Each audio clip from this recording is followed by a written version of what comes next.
Let's do this. Right, I am going to share my screen. So for those of you watching the recording, welcome to How to Share Your Expertise Without Looking Like a Twat. There we go, which is one of my best moments was coming up with that one. Okay, let's do this thing. Okay, so I'm going to share a mini version of the process I go through when I'm working with founders or people who own their own companies and who want to be able to share their expertise.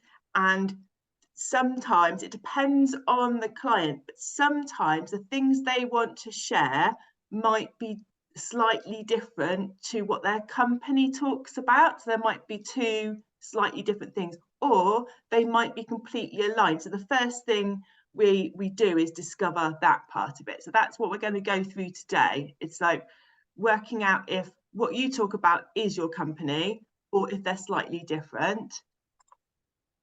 Just letting someone else in. So we're going to go through that.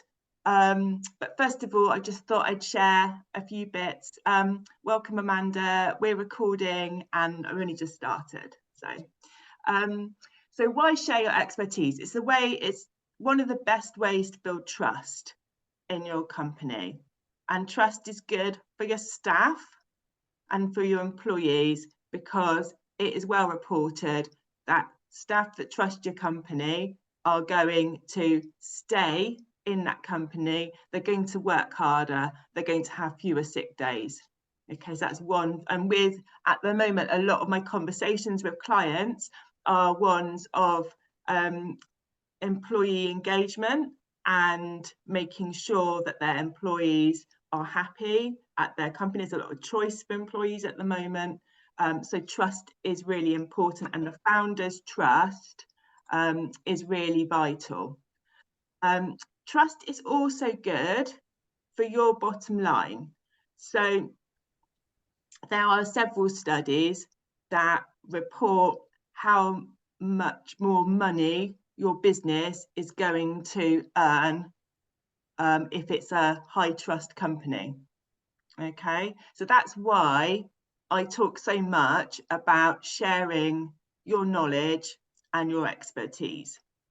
Okay, so like I said at the start, so what we're going to do is run through a couple of exercises that I use with my clients to figure out if the things, their key messages and their values and the things they talk about are the same as their business, or if their business and them are slightly differently aligned. Okay, so the first thing we're going to do today is to think about our values. So our personal values, what we stand for, and our company values. Okay, what our company stands for. Now, these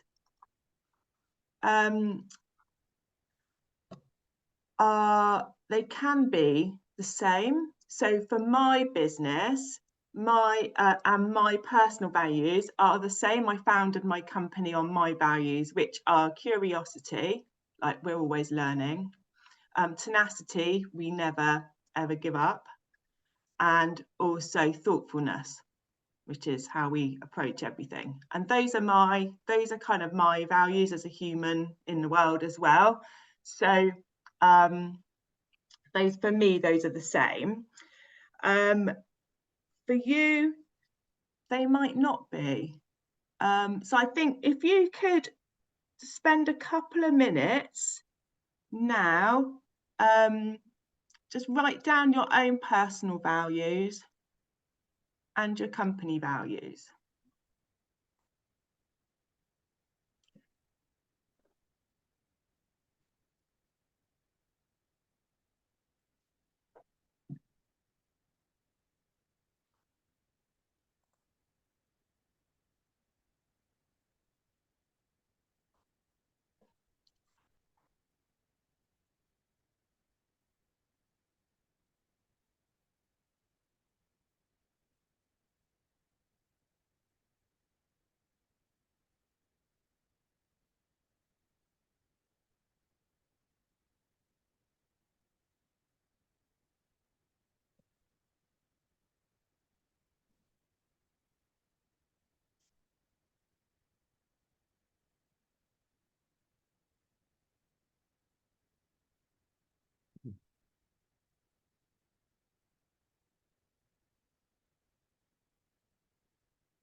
Give you another minute.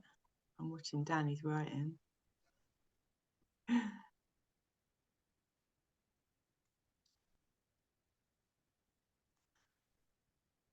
Okay, who'd like to share? Leslie, do you want to share? Yeah, I'm happy to. I did this exercise with a coach recently, and mine pretty much is both me and my business because my business That is makes sense. me. Yeah. So, and actually, I had came up with 5. Integrity. So that's to do with my knowledge and my commitment to learning and commitment to the people I work with. Joy, because it's something that is so important to well-being, is to find the fun and joy in things, and because it makes life worth living.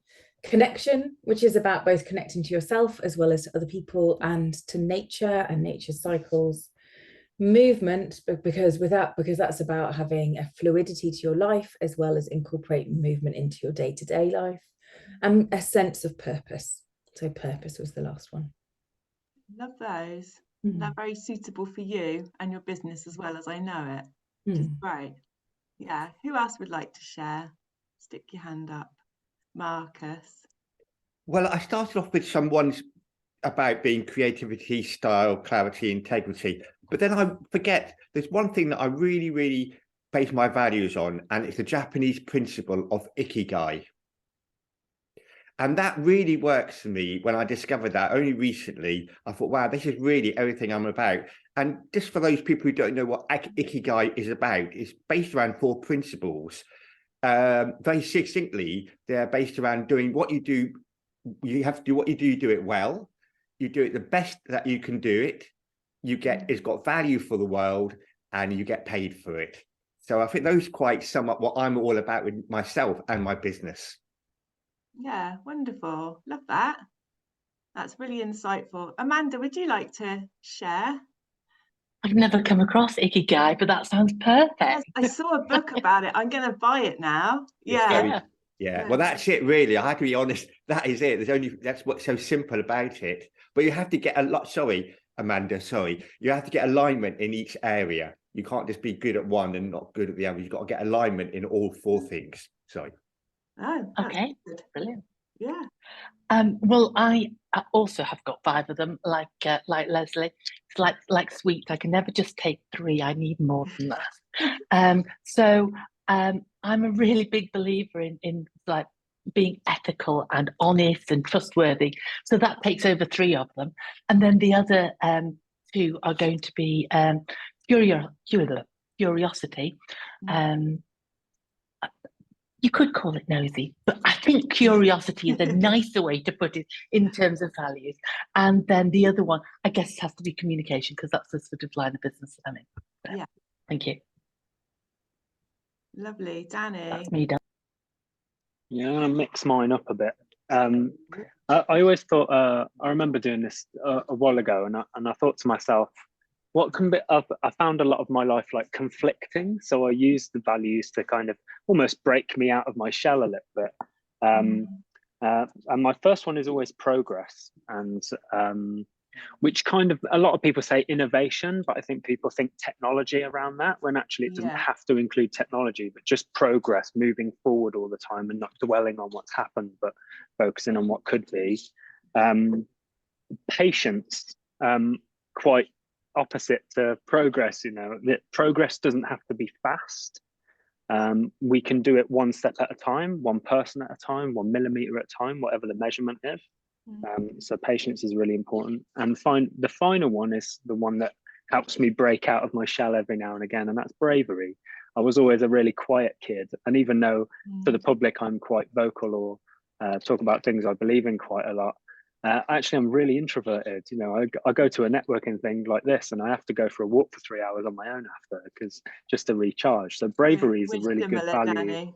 Yeah. So bravery is a really good value to help me remember to break out of my shell a little bit and do things that I might not normally do. So they're my 3. Love that. Thanks for sharing, everyone. So I just think it's really, so this is a whistle stop kind of version of what I would do over a couple of hours with a client, but it's a really nice way of kind of making your sort of foundation of truth for yourself and your business, is to think about your values. And some of the things that we look at, it's like why you get up in the morning. That's always a good one. Yeah. And like, you know, why you started your business, but it's more than that for most of us. Like, it's why we actually get up in the morning and do what we do and choose to spend hours of our day when we're working and running our businesses, is why we choose to do that. So that's something else that we work on as well, sort of following on from the values. And sometimes we'll look at culture in the company and culture as a founder in your home life as well, like, so how those interlink and how those are different as well. So this can just start to help us like move into then the key messages, which is the way we actually then start finding out what are we going to be known for in the world. Okay, so that's the next thing we're going to talk about. So this is really the crux of it. It's like, what are our key messages? So what thoughts do you stand by and own? So I have things that my company talk about, and a lot of that is to do with marketing strategy, how PR fits into it, how we help our clients, in education about different aspects of public relations. But my own things that I talk about when I'm in the world, out in the world, are things that I know that I can really stand by. These are things that I know all about. So being a working mum, I know all about that. I talk about that quite often. Being a mentor to other people coming into the comms industries, I'm really very passionate about mentoring, helping young people, being that person that I didn't have when I was at that age. And then the state of the PR industry and what I want to change about it is something that I'm always really vocal about as well. And so these are the things that I slightly, so I've got like a list of key messages for Admire, what the company talks about, and I've got a list of key messages for myself. Now, the reason this is important is it gives you more things to talk about out in the world. So if we're looking at like developing these into like a press story, a white paper, a social media post, maybe podcast themes, keynote speeches, being on like a round table.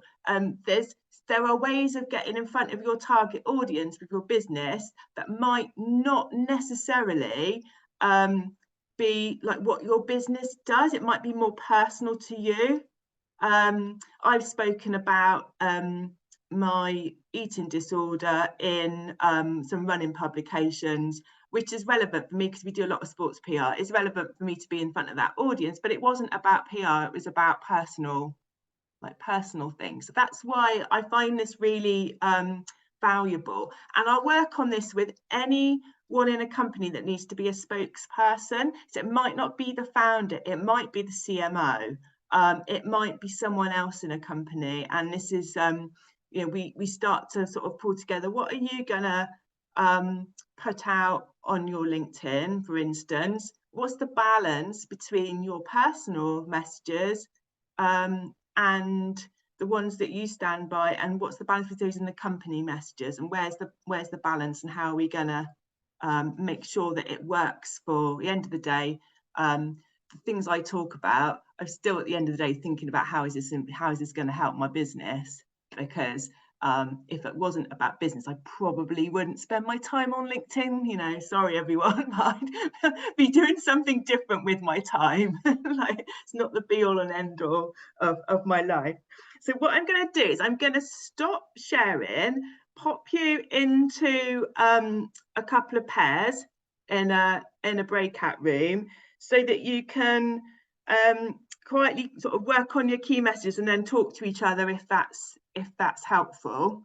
So I think it's quite nice to do. So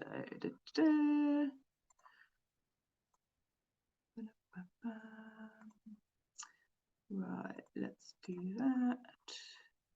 See, I can, there's only a few of us, I can do this quite easily. Right, okay. And if you need me, pop back, I'll pop into each room and to see how you're getting on. Okay, right, so let's do this.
Me too.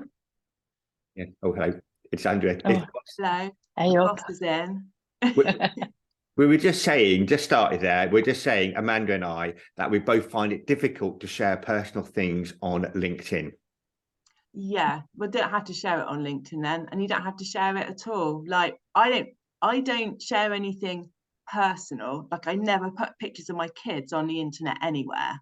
I don't share their names. But if someone asks me, how do you arrange your time as a single mum of 3? Like, how do you run your business and organize your time? I have got all the tips on that. So that's what I'd lean into. So Yeah, you Okay. have to have a line, and you don't have to do any at all. You can just stick to your industry and your expertise in that. If that's what you want your key messages to be, that's absolutely okay. They don't have to be personal. Okay, they really don't. I appreciate that, Andrea, but I thank you for saying that. But I think sometimes the things that get the big engagement are the personal stuff, isn't it? It can be. And we are there for you have to have a engagement. line. You know, you have to have a line where you're comfortable. So for me, it's like I don't share pictures of my kids and their names and stuff. That's where my line is drawn. Yeah. So you have to draw yourself a bit of a boundary. So you stay within your comfort, but you push slightly out of that. So things like for you, Marcus, would be to me things that you talk about that I'd find interesting. It would be more like a little bit personal. Would be like your work that you used to do in the fashion industry and in the hairdressing industry, and how you use that expertise from there now in your commercial work. Now that's quite, you know, you could still tell some personal stories. You know, that's more personal, isn't it? That's kind of, and that's fascinating to me. It's like That's great. Appreciate you saying that, Andrea. Thank you for start. But yes, I feel more comfortable talking about that. I mean, that's my life. Anyway, my life is my photography. Really, there's not a lot else going on. I'll be honest. No. Well, there we go. Got a nice dog. Yes. There you go. I do talk the things, but having said that, though, the other two things are my cycling and my music. I do find music and photography, so music and cycling, are very relatable these days with people, especially music. Everybody likes music. Yeah, and you know, that's the thing. It's like you're cycling. It's like I don't like these kind of. There's some interesting stuff on LinkedIn where it's like people bring their personal stuff and turn it into a work thing. This is not what I'm talking about. This is like stuff you stand for. So it's what cycling does for you mentally, physically, how it makes you feel is something that you know, and you know, it just brings you joy. Like Leslie was saying, the word joy is like nothing wrong with that. It's a good thing to have in life. Right? So it can be as simple as that, but you don't need to make a tenuous link to work through it. So this is why it's just worth exploring these little things. It's like, okay, like, yeah, I do my cycling, I really enjoyed that, how, you know, that does help me in my work and in my life, but it doesn't necessarily mean you need to talk about it. Yes. It's, you know, and that's the thing, isn't it? It's like, where could this be useful for me? So actually, yeah, if you're going to do a podcast talking about stuff outside of work, what you do it's really interesting. People like to know a bit more about you, but I wouldn't exactly say it was, you know, you put it as a LinkedIn post, because then you just look like every other, you know, twat, as I said, you know, I think. Thanks for saying that. Amanda, sorry, I've taken over a little bit there. What are your thoughts on it, Amanda? Yeah, I'm the same as you, Andrew. I wouldn't like to mention anything about family stuff. Don't need And to. actually, are you recording this bit? I am. It is recording, actually, I'm afraid. Yeah. Okay. If All I right. go out, it will stop recording. I can stop. Oh, okay. No, it's fine. There are some issues that I really wouldn't want to put up there. But you know, for instance, I did do a whole thing, a series of blogs about skiing and how people need to work together. So, Yeah. and you know, like doing things that are out of your comfort zone and taking up new challenges. So that was something that I was interested in, and I kind of put a business spin on it. So I suppose that's good. Yeah. Yeah, that's that a really that good would thing fit to in. do. And it's interesting, isn't it? Because it's about telling a story at the end of the day. And it's about telling a story that's interesting to your audience, and is, you know, and is truthful to you. It's like your, you know, one of your truths. So that's good. Yeah. But I'm just going to pop out and pop to the other. Then it won't be recording then.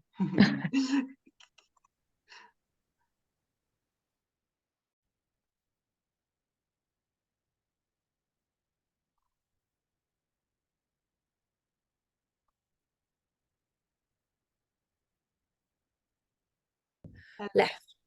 This is recording. So just boss is in, and it's like I have to say that if you're going to say anything that. Okay, yeah, well, yeah. Yeah, so I left education because not only was it not where I wanted to be forever, I had hit burnout, but also there's always been a driver in me to do something that feels purposeful and feels more connected to the individuals who benefit. Working in public policy in higher education, I was even, before that I'd worked in universities, I was even more disconnected. So that's kind of why I and the two passions I had were around getting people moving and around environmental stuff. And I could have gone in either direction. I ended up setting up a company with a friend that was supporting kids' fitness. We created fitness schemes for kids in schools, but particularly preschool and early years. So the idea was about creating a really positive relationship with movement and sport, whether or not you could do it, and create skills for sport that you could take into lots of other things. And I also working with children was not my forte, so I also qualified as a personal trainer at the same time, and just kind of diverted away and into working with women at that point. So yeah, good choice. Yeah. I was going to say, I might add do you need a bit more time, or are you guys okay with your key messages? I think I've got one key message so far. Okay. Yeah, I think mine are the future of work and education, and the other is a little bit broader, solving a bigger problem, which is partly around work, really. I'm always encouraging, like, that's a good problem, but you know, let's look for something a little bit bigger, you know. Okay. Oh, we might delve into those, Danny. Right, I'm going to leave the room a second. Cool. I'm trying to leave that. Oh, hang on. There's too many buttons to press. Oh, you know. I was in the other room. There we go. And there were too many buttons to press. I managed not to press end meeting for all, which I'm really pleased about. So there we go. Yeah. Should wait for Danny and Leslie were on a different tack for a second. I just need to go and grab my other microphone. Just bear. That's fine. Tigerfish. Yeah. Great. Right. Okay. So when I went in, Amanda's gone to grab her other microphone. When I went into Marcus and Amanda's room, they were talking about what would, what's personal and what's business, and the fact that they are uncomfortable with sharing personal things. And that's like completely why we're here today, to talk about this. Like, where's your line on stuff? Like, I talk about being a working mum, but I never put my kids on the internet. So that's where my line is. And Amanda said that she, do you want to say about your blog series that you did, Amanda? The skiing. Oh, yes. Yeah. Okay. Is the microphone actually working? Yeah. Yeah, fab. So it was about, so the bit of personal bit that I would be happy to talk about is the fact that I'm an enthusiastic but not desperately capable skier. And so I did a series of blogs which was looking at how, when you're skiing, everyone needs to work together to sort of like get the lifts up. People need to take on those extra challenges when they're faced with something that is really quite scary and that they don't really want to do. And you're forever learning new skills as well. So it tied in quite nicely with a business angle, but was still something that was personal to me. Yeah, and that I could talk like about. comfort zones, isn't it? And bravery, like Danny was talking about, and that kind of thing. Yes, I think the point of going through this kind of exercise is to say to yourself, okay, am I going to talk about the business and what the business does and things around that, or are there parts of me as a human in the world that I'm going to bring into that?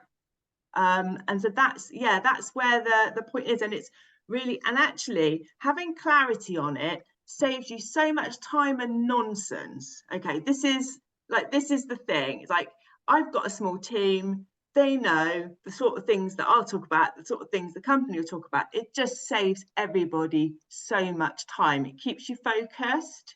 And I think that's there's this morning, myself and Marcus and Leslie were in another meeting, and in one of the breakout rooms, somebody said about, actually, humans don't need more in their lives, they need less. And I thought that's really profound, and that's true. And so this is a little bit one of those less is more situations. It's like taking stuff out, like, actually, having a massive list of stuff you don't want to talk about is really valuable. It might be easier to write that I am not going to talk about, Marcus, you might find that easier to say, like, I am not going to talk about this is it, and write a huge list, and then you're left with the bits that you do want to talk about. And I think it's really easy to overcomplicate things for your audience. So paring it back and keeping it simple, and having these things that you might vary them on occasions. Your key message, you grow as a human and you learn new things and you change. So it's worth revisiting occasionally. But this is why I love doing this exercise with people. Danny, can we delve into your two messages that you've mentioned to me? Tell the others about them.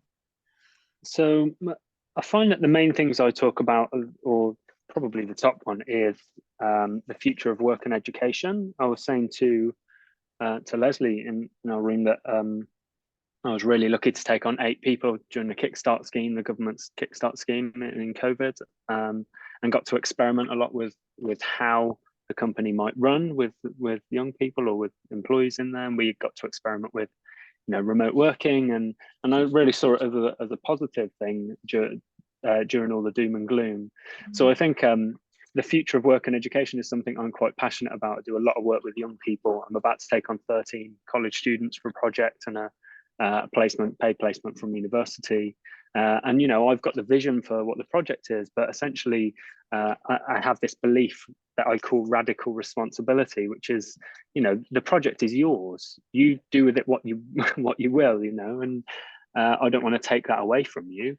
And it's almost, I was saying to Leslie, it's almost like a throw you in the deep end mentality, I guess. But I think there's a real entrepreneurial spirit to that, you know, if you have a problem, you don't go and, you know, ask someone what the solution is. You go figure it out first. And there was a rule that we came up with as a team back when I had the Kickstart team, and we came up with a rule that you don't come to me with a problem unless you've got a suggestion of a solution. Yeah. So they take that responsibility themselves, and then we work through it together. So that was the first thing. The second thing was solving a bigger problem, which is something I believe in, trying to dig deeper to solve a bigger problem. You know, a company may think they do one thing, but actually what's the bigger problem they solve, and digging a little bit deeper for that. And I did think of a third, actually, Andrea, which is optimism. I often talk about the fact that I haven't watched the news in 8 years and I have no idea what's going on. And it took me 2 weeks to find out that Theresa May was in power. And actually, if you ask me now, I probably wouldn't know. But and it's done me all right. Like, I've done all right out of that. I may seem clueless, but actually that keeps me in a really good headspace. And you know, and it applies to other things like technology. I believe technology is ultimately a good thing. But we have to treat it that way, and that gaming is actually not bad for you, based on my own personal experience. That there is a lot of, I guess, media hype around gaming being like a bad thing, and, you know, being contributing to suicide or whatever. But actually, you can have a really good experience with gaming if it's done in the right way and with the right support. So yeah, there's a few things, I guess, within that. Yeah, there's some really good threads there. So yeah, so one thing that we all know, if you know Danny and you follow him, you know he's always got a lot going on. You always have you have a lot going on. Okay, so one thing I'd say to you is you've got quite wide messages there. There's a lot that you can do in those. So within those 3 areas you just mentioned, okay, where I think you need to look into, where does this align with my business or my businesses? Because you've got your design. To me, you have like a couple of main things now. Okay, you've got you've got your design work that you do yourself, and then you've got your accelerator, and Danny, the investor and the helper of startups growing. Okay, and they can be together, but they can also be separate. Okay, so that's so it's like, where do these 3 key messages that Danny stands for and you do with, you know, and with the wider purpose thing, like a lot of us know about your work with environment and sustainability and that sort of thing. So where do these things feed into your work, and how are you gonna make sure that when you're putting your content out, that they tie into what you do? Because the tedious link of them all. The tedious link, yes, indeed. Like, and I think that's quite important, because we are, at the end of the day, we're in business to run a profitable business for ourselves and our family, for whatever reason we're in business. Okay, most of us, if we had the option to do something else, we might not be doing what we're doing, like day to day as a job. We might be doing something else. We might be doing it some of the time.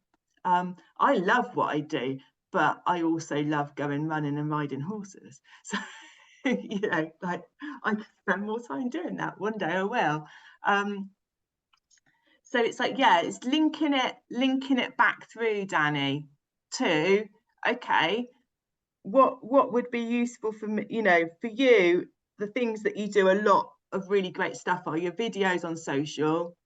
You're great at those. You get, I'd imagine, a decent amount of engagement on your talk to the camera video stuff, depends on the day.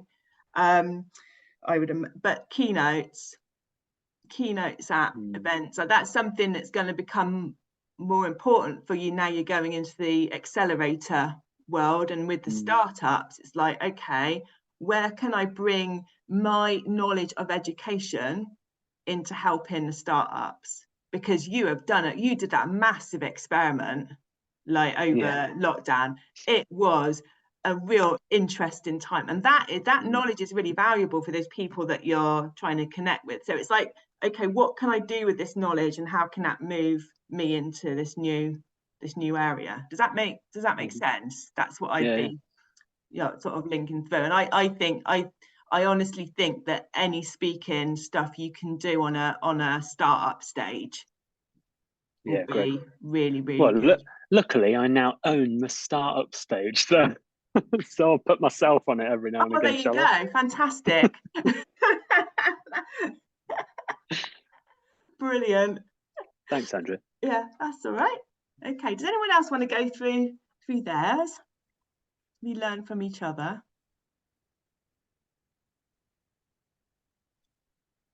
Leslie, do you want to? I suppose, like what you said about boundaries was really interesting, because like one of the key messages, I suppose, that for me is about the fact that I'm in it with you, that I'm alongside you, that I work mainly within that peri to postmenopause transition, and that is where I am as well. But also that there are boundaries around that. So I wouldn't go into the specifics like you. I wouldn't share. My children are not part of my social media presence.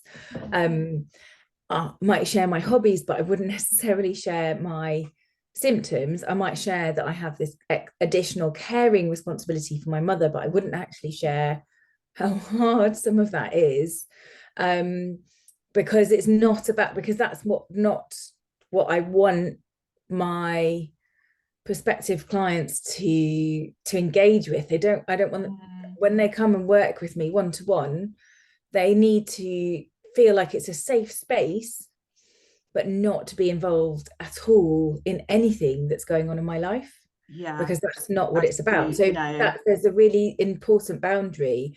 And so in group sessions, I might share a little bit more, private group sessions, I might share a little bit more of my experience, because it's a different kind of relationship.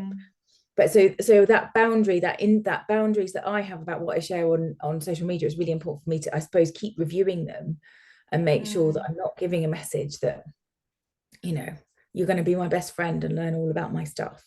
Yeah, I think for you, because what you do is so personal, like having those, resetting those boundaries is really important for you. And actually, tell you what, one of the things that I find, like a lot of women of our age, because like it's actually, they struggle to set boundaries themselves. So you can that, so the fact that you do that yourself and you're good at doing that is an amazing thing to teach well,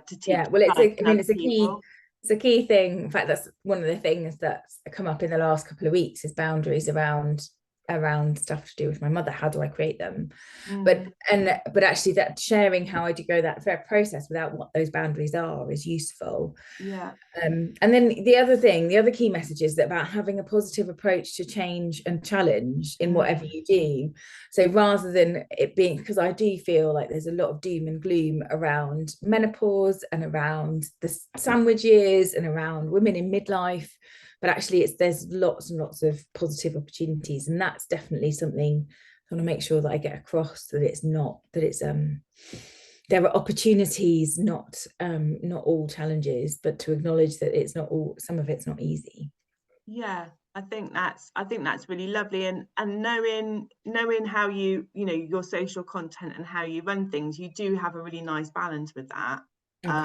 And I feel that you are really positive, So yeah, like I think sometimes when you're and because your time is very challenged, and so every time you work you need to make the most of that time, like we all do, but you know, especially for you, it like maybe just have a listen, say like you 2-to-1 positive to challengers kind of do your posts, so you know, your content, so you just make sure that you've got a little checklist and you up positively keep that positive vibe there. And if you have a little checklist, then you won't have to think about it, because quite frankly, thinking about stuff can be a really difficult sometimes.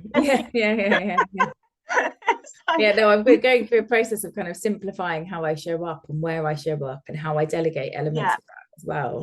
Like the checklist is a wonderful thing, and I can't believe I'm saying, because I'm like the world's most creative person. I used to have bits of stuff all over the place, and I've just become much more organized. When Kira, who's my project manager, listens to this, and Danny's met Kira, she will be laughing, because she knows full well she's the one that kicks my butt on like every occasion. And I think on her first day of work, I'm going to share this because everyone will laugh, but she sent me a text on her first day with me going, Andrea, you are a little shit, because I changed my calendar.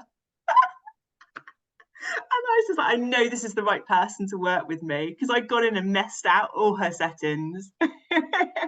So yeah, sometimes you need people like that, but it's just like keeping it simple. Again, it's like taking out the complex stuff, and so you really, then you're nailing your content, and you know you're nailing your audience, because not everything you put out on social is going to, or in the press is gonna land well, but it's consistency, because some of it will, and you can't always tell what's going to happen. I mean, like a post, I did see somebody the other week who was talking about you know, it's like the thing, you know, you can talk about the price of a packet of digestives, which is, you know, quite astronomical right now, and that can go like through 1 million people on LinkedIn, but actually it's not your audience, and who cares? So it's like keeping it keeping it to your thing.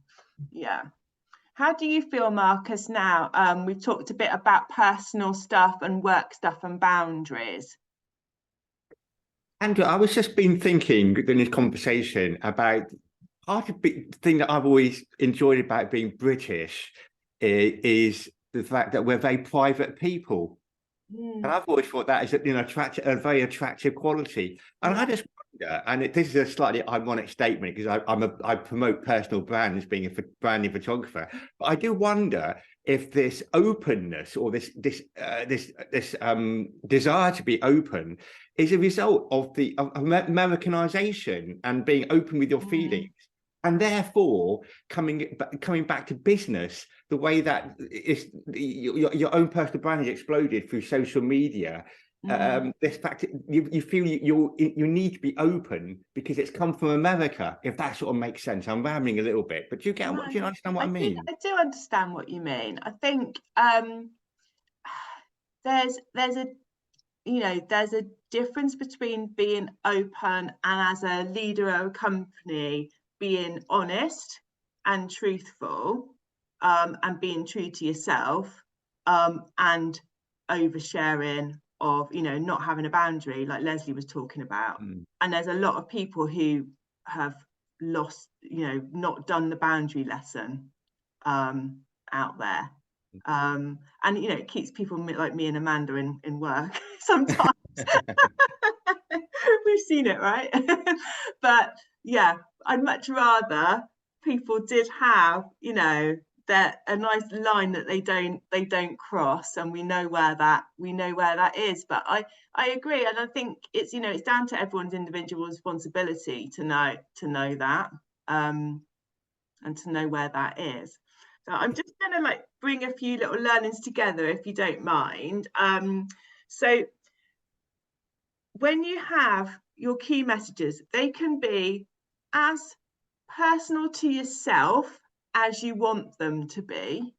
But at the end of the day, it's to do with our business. So So, okay, so, and our audience and the people who we work with. Now, people do buy people, and that's one of the, and that is never going to change. It's marketing 101. The end of the day, people are going to work with people who they like.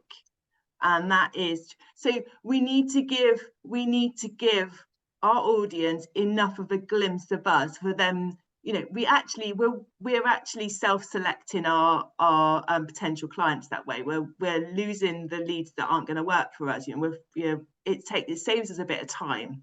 Okay, if we do put enough of our personality and how we work with people and who we are into our conversations, into our social, into our keynotes, into whatever we're doing, into our networking. But be really clear, have a list, have a checklist, plan stuff out ahead. Planning doesn't mean it's going to be rote and not going to feel like alive. Like, planning saves you loads of time. It saves you loads of time. And what I'm going to invite everybody who's so we've got about 20 people who want the recording of this, so there's going to be other people watching. I just want to thank, like, Marcus, Leslie, Danny and Amanda for joining me and being really open and sharing, because I know a lot of people watching will be really interested to, like, connect with you and see the work that you do as well. But also I'm really happy to offer everyone a 15-minute just on their own, like, run through this stuff as well, if you've got any questions that come out afterwards. Okay, so yeah, so make a plan and be bold with, you know, be brave, like Danny and Amanda with her skiing, and, you know, just kind of, yeah, plan it and push a little bit into a new area. Write an article, you know, apply to speak somewhere, and you see what happens. There we go. Thank you very much, Andrea.